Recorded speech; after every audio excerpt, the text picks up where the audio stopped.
Nossas Histórias conta hoje a história do arcebispo de Porto Alegre, Dom Jaime Spengler, que também é o primeiro vice-presidente da CNBB, Conferência Nacional dos Bispos do Brasil. E teve a gentileza de nos receber na sua casa, Cúria Metropolitana, mas que, até uma surpresa quando surgiu a notícia, transferiu uma parte, especialmente a parte administrativa, para um bairro Navegantes, na Sertória. Então, Jaime, é uma iniciativa corajosa, porque normalmente até o Papa atual, eventualmente, ele já não mora mais no Vaticano, né? Eventualmente ele iria transferir, digamos assim, a administração da igreja para um outro local e transformar aquilo num museu.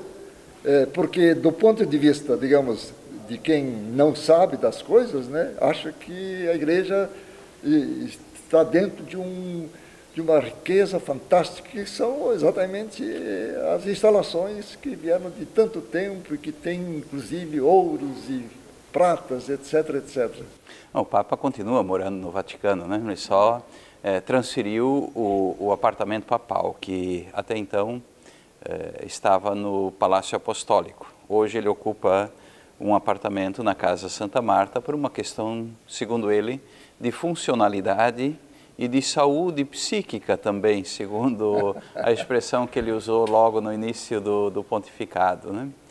Os tempos mudam, as situações se transformam, exigências novas se apresentam e nós precisamos, claro, estar atentos a esta realidade. Foi isso também que nos induziu, nos levou a procurar um espaço na cidade de Porto Alegre onde nós pudéssemos concentrar toda a parte administrativa da arquidiocese.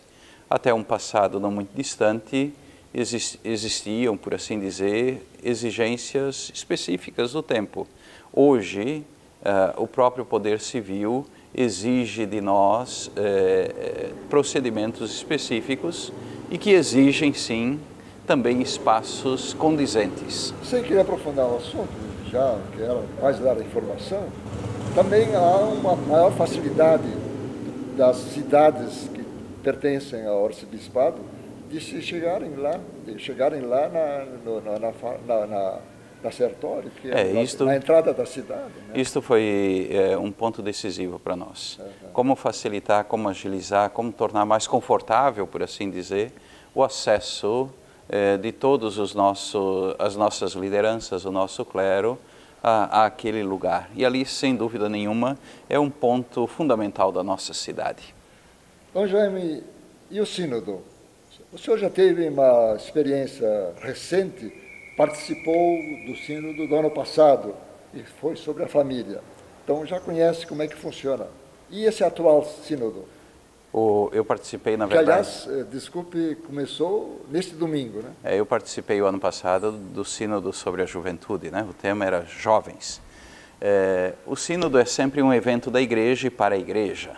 Se trata de discutir questões que dizem respeito à obra específica, ou seja, a obra da evangelização. Como responder aos desafios de hoje de forma vigorosa, a fim de que o Evangelho, a mensagem de Jesus Cristo, possa chegar a todos, né? Essa é a missão da igreja. É claro que a mensagem do Evangelho traz implicâncias outras para a vida da sociedade, e isso nós não podemos desconsiderar. Sim, de qualquer maneira, qual é a preocupação que a igreja teria com, digamos, aparentemente um tema profano, se é que podemos chamar assim, a Amazônia? A Amazônia tem uma característica específica, né? Desde os primórdios, por assim dizer, da colonização do Brasil e da América Latina, a igreja sempre esteve presente, sempre teve um papel especial naquela região, naquele contexto geográfico. Como não recordar, por exemplo, o trabalho das congregações religiosas no século XVII e XVIII e até hoje, né? E essa cooperação, esse auxílio certamente ajudou por assim dizer, na definição dos territórios. Portanto, se hoje, por exemplo, a região amazônica, que faz parte do território brasileiro, pertence ao território brasileiro, temos aí também o mérito, certamente, desta presença religiosa da Igreja ao longo dos séculos. E ali, através de escolas, unidades de saúde, promoção humana, assistência social, etc. Inclusive a implantação da língua portuguesa, né? Certamente. Que é um elemento importante. Né? Certamente, foi isto que, de alguma forma, colaborou também para a delimitação do território. No discurso feito pelo Papa, o sermão feito pelo Papa na abertura do sínodo, nesse domingo, ele contrapôs dois termos, evangelização e colonização. E aí? Eu diria assim, a evangelização tem como objetivo aquilo que é o foco do próprio Evangelho e da mensagem de Jesus Cristo, a promoção da vida e vida plena para todos, né? Como sermos promotores de vida e vida em plenitude para todos aqueles 300 povos ou 300 etnias, grupos presentes na região amazônica com sua cultura, com suas tradições, etc. A Igreja a Igreja, através do Evangelho, nada mais deseja do que a promoção da vida. A colonização, por assim dizer, ela tem seu mérito. Ela faz parte, por assim dizer, também do próprio movimento da sociedade, desde que esse processo de colonização não se transforme num projeto de apropriação e de manipulação de povos, de culturas, de língua, e poderíamos dizer também de exploração irracional. E certamente esses aspectos estão muito presentes naquela realidade da Amazônia. Haja visto o número de mártires, de pessoas que pagaram com a vida. Continuam pagando? E continuam pagando. As notícias estão aí, os dados são contundentes, embora nem sempre isto apareça na publicidade do cotidiano, né? Mas existe sim uma marca muito dolorosa naquele pedaço de chão, naquela terra. Mas o Papa deu, digamos, uma ideia mais negativa naquilo que, digamos, possa ser negativa às novas colonizações. Certamente, né? Quando nós temos aí informações e acompanhamos as tensões que marcam a vida naquele pedaço de chão, marcado por interesses que preocupam, né? São os grandes laboratórios, a indústria do petróleo, as grandes mineradoras, etc. São alguns exemplos, e isto certamente nós não podemos aceitar pacificamente. E o presidente Bolsonaro andou confundindo um pouco as coisas e achando que esse sínodo tinha sido pensado e, digamos, programado depois da polêmica que ele sustentou, inclusive em termos internacionais, de uma forma até bastante negativa. Isso faz parte, eu diria assim, do debate da sociedade também, né? Temos de ter presente o foco do sínodo. Primeiro, é um evento eclesial que tem como objetivo a evangelização. Depois, eu creio que a preocupação dos governos é também a preocupação da Igreja. Ou seja, ou deveria ser a preocupação dos governos, ao menos, né? A questão do cuidado, da proteção e da promoção daquele território, daquele patrimônio que é patrimônio da nação, do nosso povo, da nossa gente, e que, portanto, podemos dizer, faz parte daquilo que nós dizemos o bem comum. 20 dias não é demais para uma discussão? Para quem participou já de uma assembleia sinodal, né? 20 dias ali com quase 300 de participantes, ou até um pouco mais às vezes, né? Os participantes propriamente, os especialistas, os assessores, etc., debatendo, cada um tendo a possibilidade de manifestar a sua opinião, a sua compreensão dos temas envolvidos, né? Só para ter uma noção, cada um dos participantes tem 3 minutos para apresentar a sua intervenção. Imagina multiplicando isto por tantos participantes. 250 se fala, né? Exato, mas temos ali os especialistas, os expertos, os participantes de outras igrejas, etc., né? Todas essas pessoas têm, sim, um espaço de participação. Além disso, temos também os grupos de trabalho específicos por língua ou por temáticas. Parece muito tempo, 20 dias. Pode-se dizer também é cansativo, sim, é bastante cansativo, mas na verdade é um tempo que passa tão rápido, é impressionante. A maioria absoluta são bispos, portanto, sínodo é feito com bispos. Tem alguns convidados, cientistas e outras pessoas. Essa é uma questão que precisa ser entendida. É sínodo dos bispos, né? Não é um parlamento, não é um espaço, digamos assim, onde se faz política, talvez como nós entendemos normalmente, né? As nossas assembleias, o nosso Senado, as nossas câmaras municipais. Não se trata de um parlamento, mas de um espaço de fomento, por assim dizer, de ideias, sim, em torno da temática em questão. Depois desse fomento, digamos assim, dessa fermentação, eu gosto dessa expressão, né? Tudo isso é entregue ao Santo Padre, que depois decide, né, como organizar todo este material e, se for o caso, como tornar este material parte do magistério da Igreja. Neste sínodo, uma presença marcante é de um gaúcho, né?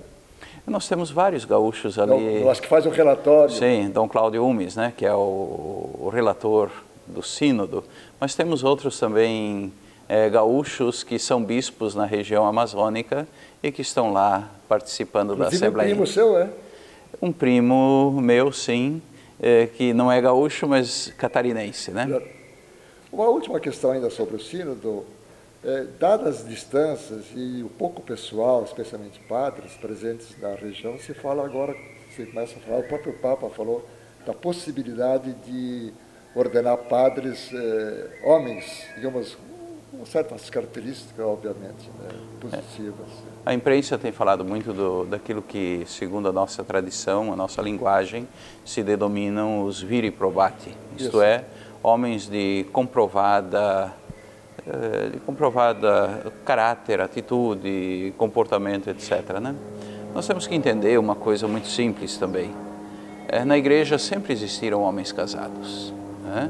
É verdade que a igreja latina fez uma opção pelo celibato, mas, repito, sempre houve homens casados no seio do clero também latino, né? Já Pio XII, por exemplo, quando acolheu os que desejaram passar da família anglicana para a Igreja Católica, foram ordenados presbíteros. Temos também alguns da Igreja Luterana, enfim, é uma realidade que sempre esteve presente na vida da Igreja, não é um tema novo. É disciplina e não teoria. É uma questão disciplinar da Igreja, sim. É claro que o celibato tem todo um arcabouço, sim, por assim dizer, teológico, né? Mas é fundamentalmente uma questão de disciplina e não de doutrina. Nós estamos conversando com o arcebispo de Porto Alegre, Dom Jaime Spengler, primeiro vice-presidente da CNBB. Nós vamos fazer um intervalo e, na volta, nós vamos contar um pouco a história do arcebispo de Porto Alegre. Se ele é gaúcho, qual é a sua formação e assim por diante. Como isto é um programa de contar histórias, ele também tem a sua história. No intervalo, e já voltamos. Não saia daí.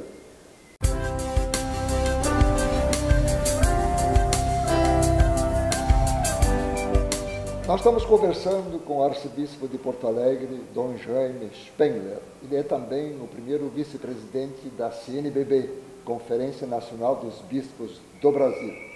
E agora vamos contar um pouco da história do bispo, como nós fazemos em todos os programas. O senhor não é gaúcho, né? Não, eu sou cataúcho.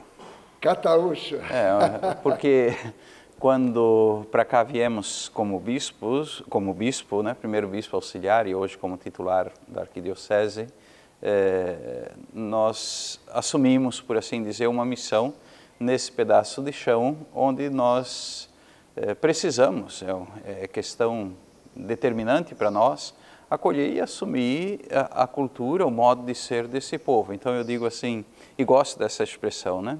De origem catarinense, hoje gaúcho, então cataúcho. De qualquer maneira, já percebeu que nós somos muito bairristas, talvez mais do que os catarinenses. Isso é um aspecto bonito do Rio Grande, que me causa assim, me impacta. Talvez seja um desses estados da federação, junto com o outro, que nós poderíamos até denominar, que possui uma identidade muito forte, muito vigorosa, uma cultura que distingue o povo. Isso é muito bonito, isso precisa ser respeitado, sim, promovido, mas sem cair também em radicalismos que não promovem o convívio social. Sempre lembrando que os gaúchos foram para Santa Catarina, o oeste catarinense, foram para o Paraná, e do Paraná foram para Rondônia. Quer dizer, nós temos gaúchos hoje presentes em vários lugares, pelo menos descendentes de gaúchos, não é isso, né? Eu estive recentemente no Piauí, né? Para uma assessoria que me foi solicitada lá na região. E lá, no sul do Piauí, o pessoal vê os gaúchos assim, olha, eles estão chegando aqui também, né?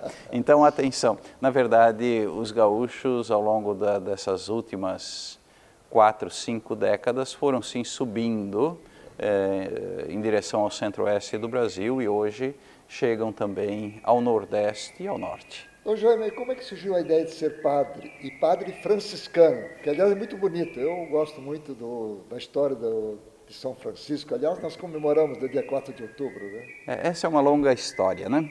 Talvez resumindo um pouquinho, para mim sempre foi muito assim, presente esse desejo de exercer o ministério, né? Nós viemos de uma realidade, de uma comunidade religiosa, né? Em família, nós sempre cultivamos... Gaspar, né? Gaspar, Santa Catarina. Sempre se cultivou muito a religiosidade em casa, né? Verdade é que antes de ingressar nessa carreira, eu trabalhei durante alguns anos numa empresa, né? Fez cerveja, inclusive? Isso depois. Ah, tá. Antes eu fazia fio. Fio? Trabalhei numa empresa de fios, propriamente, linha Sim. Círculo em Gaspar. Ali eu fiz carreira, estava sendo preparado inclusive para outras funções internas, quando com 20 anos eu disse, agora eu vou fazer minha vida.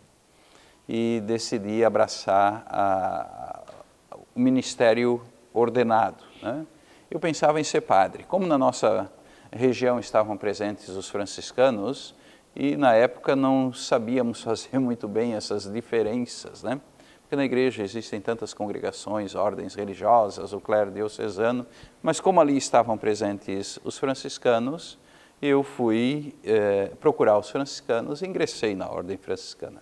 E é claro que ao longo do processo de formação, fomos conhecendo a espiritualidade, a filosofia, a teologia franciscana, e isso certamente foi sempre mais encantando, né? Eu gosto de uma expressão muito simples, quando nos sentimos encantados, quando o coração se sente aquecido também, os pés ganham asas, né? E aí começou uma aventura que permanece no tempo, né? Aliás, São Francisco é o patrono, o padroeiro desse sínodo, não é? De alguma forma, né? Porque a temática da ecologia e da ecologia integral tem como inspiração a pessoa de Francisco de Assis, também com sua teologia e sua espiritualidade. Sua formação, o senhor concluiu a teologia em Israel Fez doutorado em filosofia, não sei, em outro país, não é? Conta um pouco isso. São situações que a vida vai nos impondo e nos surpreende. Na verdade, ao longo do meu itinerário, seja como estudante, depois como padre, hoje como bispo, sempre foi marcado por surpresas, né? Os primeiros anos foram muito tranquilos, né, de teologia, de filosofia, melhor. Fiz em Curitiba, né, na periferia de Curitiba. Depois, a teologia necessariamente se fazia no Rio de Janeiro, na cidade de Petrópolis. E ali, uma noite, eu fui surpreendido pelos nossos superiores, depois de 1 ano e meio em Petrópolis. Fui surpreendido, então, pela oferta de concluir os estudos de teologia em Israel. Na época foi uma decisão difícil, o papai estava muito doente, né? Mas sempre alimentamos essa determinação, esse espírito do estar pronto para o que der e vier, onde fosse pedido.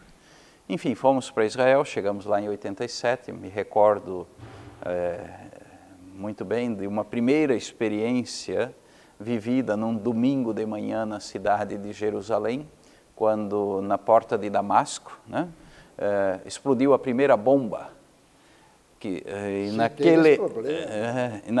Naquele final de semana, foi o nosso primeiro final de semana em Jerusalém, na cidade velha. Foi bonito, foi interessante, e isso marcou, né? Foi o início do movimento da Antifada, que de certa forma continua sendo motivo de preocupação até hoje. Doutorado em filosofia? Na Itália, em Roma. Qual era? Quanto tempo lá? Morei em Roma 5 anos, né, para mestrado e doutorado, fazendo uma tese sobre Pascal, Blaise Pascal. De maneira que domine de várias línguas, né? Inglês, olha, eu conheço, italiano. Não, eu conheço bem o português mesmo, viu?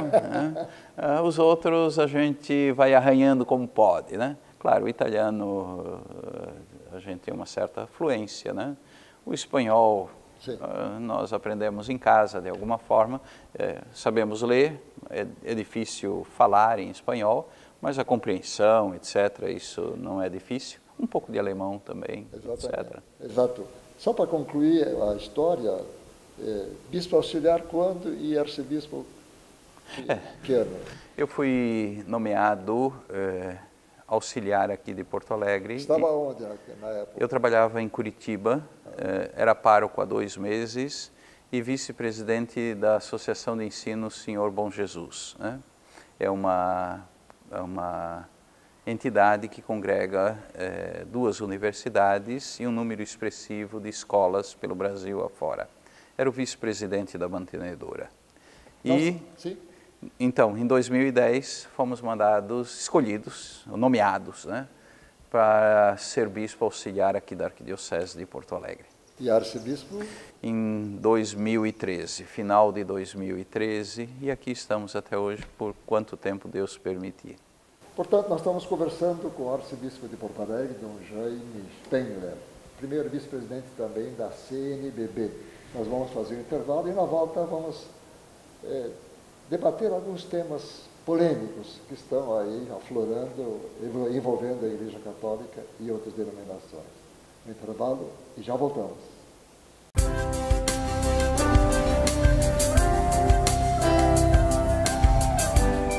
Nós estamos conversando com o arcebispo de Porto Alegre, Dom Jaime Spengler. Ele é também primeiro vice-presidente da CNBB, Conferência Nacional dos Bispos do Brasil. No segundo bloco, eu disse que nós poderíamos debater algumas questões polêmicas. Elas existem, o próprio Papa tem levantado. Uma das questões é a questão dos gays católicos. Tem a questão também de dos divorciados que não poderiam ir à comunhão. Várias questões assim. Eu gostaria de saber da sua opinião, né, sobre isso. São sempre pessoas. Sim. E como pessoas humanas merecem todo o respeito e diria assim, toda a presença pastoral também da igreja, né? É claro que a comunidade de fé, ela possui por assim dizer, suas balizas, né? Sua compreensão que vem do próprio Evangelho, né? Nós somos convidados, convocados, por assim dizer, a acolher todos, sem distinção, sobretudo os sofredores, os que sofrem, né? E muitas vezes nós encontramos, sim, pessoas que vivem esta realidade, mas não são só elas, né? Que trazem em si um sofrimento, uma tensão interior que as faz sofrer. E nós, como igreja, não podemos não acolhê-los.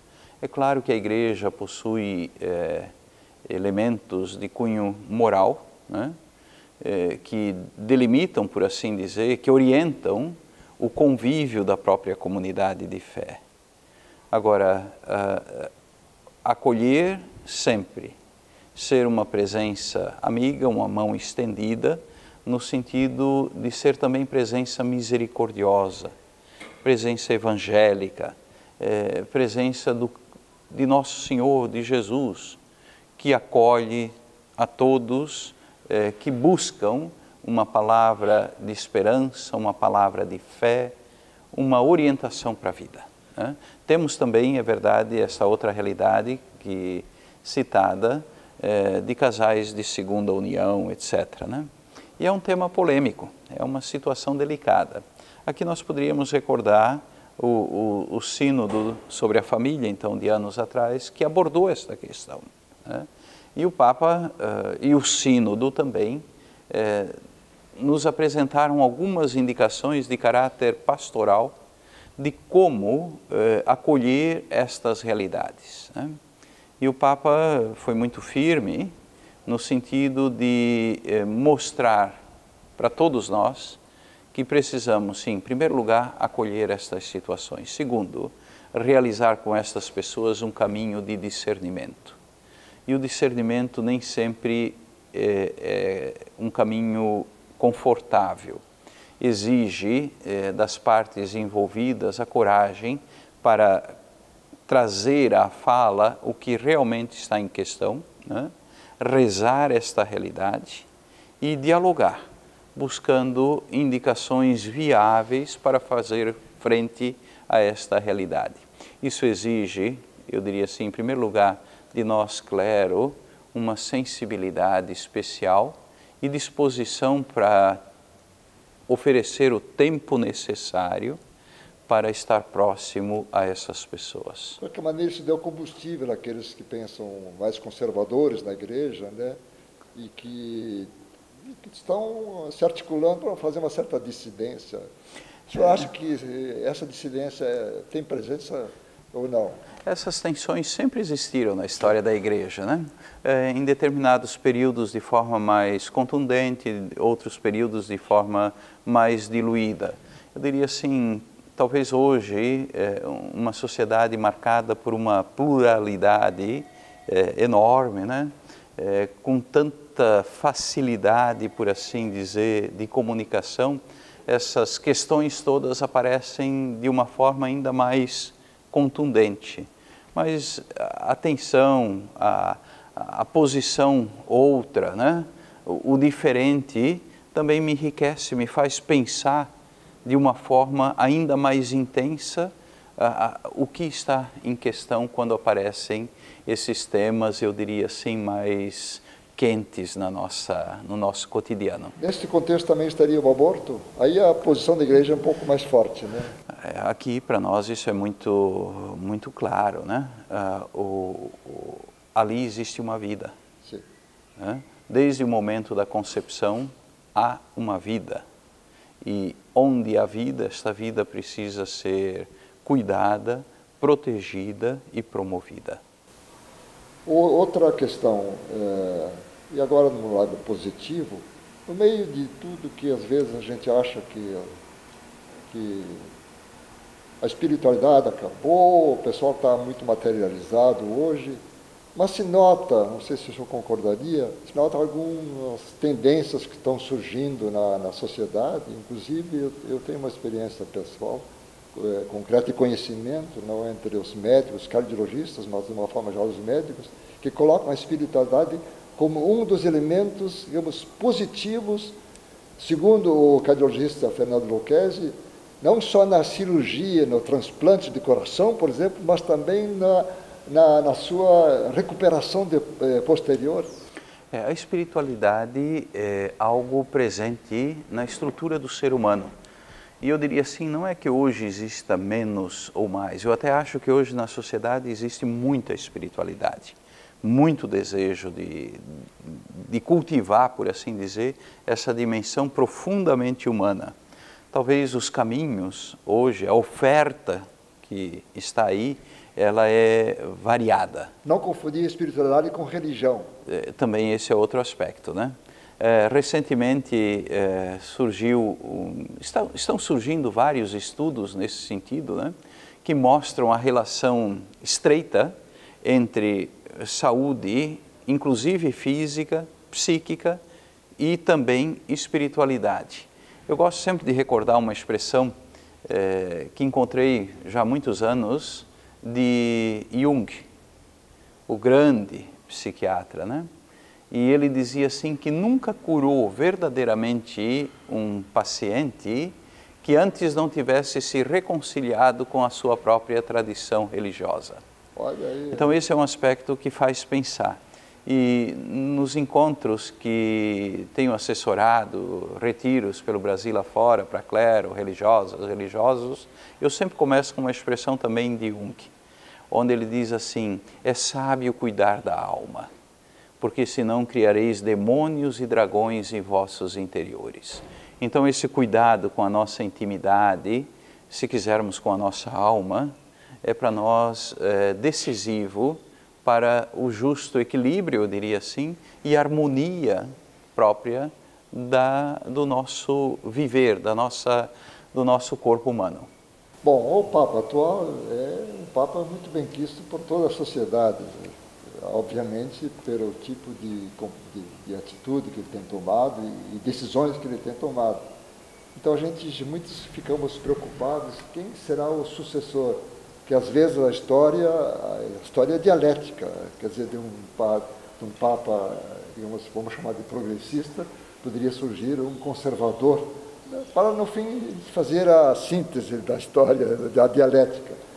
Eu estava lendo, digamos assim, os sites, os jornais, na consagração de 15 cardeais neste sábado no Vaticano, pelo atual Papa, ele teria conseguido, falando em linguagem política, a maioria do próximo conclave. Você tem informações sobre isso? Bom, na verdade, existe um ditado que diz assim, olha, em conclave, para a escolha de um novo Papa, quem entra Papa sai cardeal. Né? Existe algo que para nós é fundamental e que nós jamais podemos perder de vista. Né? Esse ambiente, esse contexto, quando se faz necessário escolher uma pessoa para desenvolver este ministério no seio da igreja, nós cremos e rezamos isto. Quem conduz esse processo é o Espírito Santo de Deus. Né? Então, é a partir da fé que nós olhamos, contemplamos este processo e creio que não pode ser diferente aqueles que participam mais diretamente do processo. Cada época da história, cada tempo tem trazido para a igreja o seu Papa, né? O seu Bispo de Roma. E sempre são pessoas distintas. Né? Como não recordar, por exemplo, um Bento XVI, com seu jeito assim um homem humilde, um homem modesto, mas de uma capacidade intelectual extraordinária. Né? Como não recordar um João Paulo II, que no seu tempo também soube encantar multidões. Mas como não recordar do João Paulo I, que durante 33 dias, com uma simplicidade extraordinária, um sorriso juvenil, por assim dizer, encantou o mundo.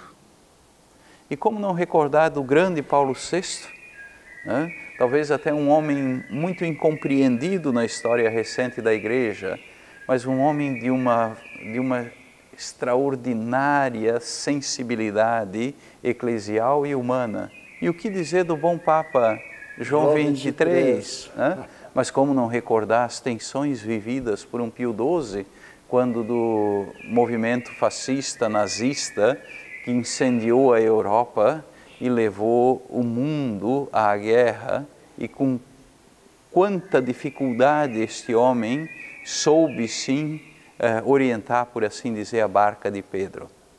Então, para citar exemplos recentes, né, cada época, por assim dizer, traz uma pessoa adequada ao seu tempo. Então, já uma última questão, a Igreja Católica e o avanço das denominações, das demais denominações religiosas, algumas, digamos assim, mais recentes. Essa é uma situação contundente que vivemos, sobretudo no nosso Brasil, mas não só, né? Existe uma multiplicação de expressões religiosas, né? Encontramos gente certamente muito bem dispostas, né? Encontramos pessoas extraordinárias que realmente buscam anunciar o Evangelho, ser uma presença cristã no seio da sociedade, mas também temos que dizer que existe aí realidades marcadas por interesses que parecem não ser do Evangelho, né? Então temos aí um mercado, por assim, religioso variado, né?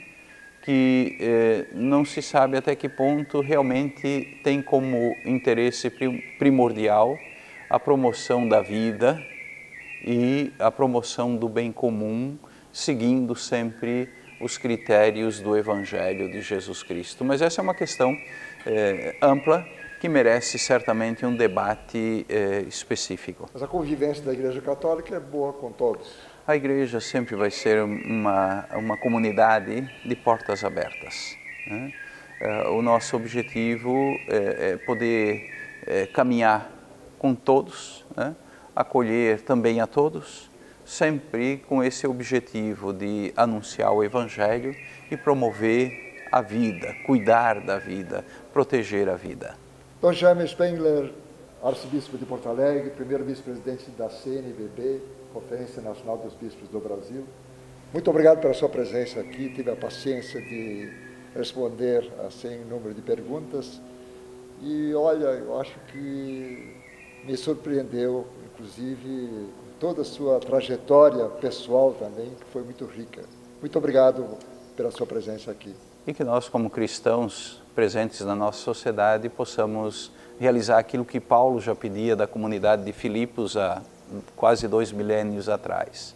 Fazer nossos os sentimentos de Cristo Jesus, né? A fim de que realmente a nossa presença no mundo possa realizar aquilo que também é a nossa vocação, ser sal da terra, luz do mundo, fermento na massa, pessoas dispostas, bem dispostas a cooperar para deixar o nosso mundo um pouco melhor para aqueles que virão depois de nós. Quero agradecer especialmente a audiência desse programa, prometendo estar de volta sempre às terças-feiras, às 8h15 da noite. Muito obrigado e até lá!